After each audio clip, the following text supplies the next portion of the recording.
Hi, Eric Mercier here with another episode of Tech Tip Tuesdays. In previous episodes, we've talked about full computer backups. We've talked about the built-in Microsoft function that enables you to auto-save your documents, although that's only specific to Microsoft. And in this episode, we're going to talk about something a little bit different called file history, and it's a really neat feature that's built into Windows 10 to help you protect not just your Office documents, but PDF files, pictures, music, anything that's important to you that you want to be able to keep different versions of. It will help us do that. So I have here a test document that's just a blank resume template with my first initial and last name in it. And in order to set this up, what I've done ahead of time is I just took a regular USB drive and plugged it into my laptop. To turn this on, we go to click on the Start button. We type in Restore, excuse me, and then click on Restore Files from File History.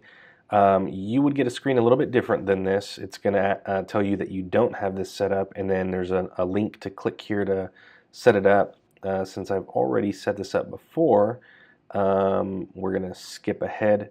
When you click that link, it will take you to this exact screen right here. And if you see, it's already detected my drive, which it should detect yours as well. If it doesn't, there would be a link right here that says detect your drive or find my drive, but it detects it about 99.999% of the time. Once it finds that drive, we're going to just simply click on Turn On, and it's going to give us the option to run now. Oops, I need to close out of this file history. So we're going to go ahead and run that. And so now we have copies there. Now I'm going to make a couple changes to this file. Right now, I believe that process is set to run every hour. So I'm going to change the file, save it, and I'm going to force this process to run again.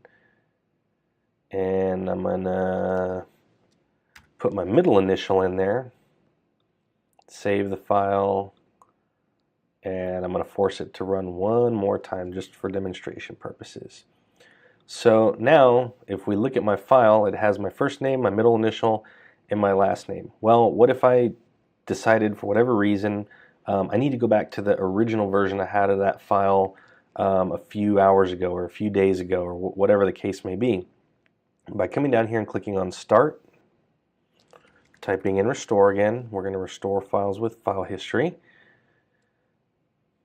Now you can see we have date, time, we have all these different versions of this file. So if I want to go back a couple of versions and see, what did my file look like at 8:09? Well, we can see it has just my first initial and last name. So if that's the file that I want, I click on this green, and the formatting here is just because it's in a preview. The file is actually okay. So you click on the green Restore button. We're going to replace the file because I want to replace the one I have with this version. Close out of all this, and when I open this up, this is the same file that I had two versions ago. Now I'll show you one last thing. If you go in here and type in Restore again, inside of here, if we click this little wheel and we go to Set Up File History, there's a little button here called Advanced Settings. In here, you can tell it, run every 10 minutes, 15 minutes, or just daily, or by default it runs every hour. And then you can tell it how many versions you want it to consume on your USB drive. So completely configurable, up to you how you want to set it up. But again, it's a very easy way to protect not just your Office documents, but PDF files, pictures, or anything on your computer that may be valuable that you're constantly editing and find that you may need to go back to a previous version of it at some point in time. That's all I have for you this week. Look forward to talking to you again next week.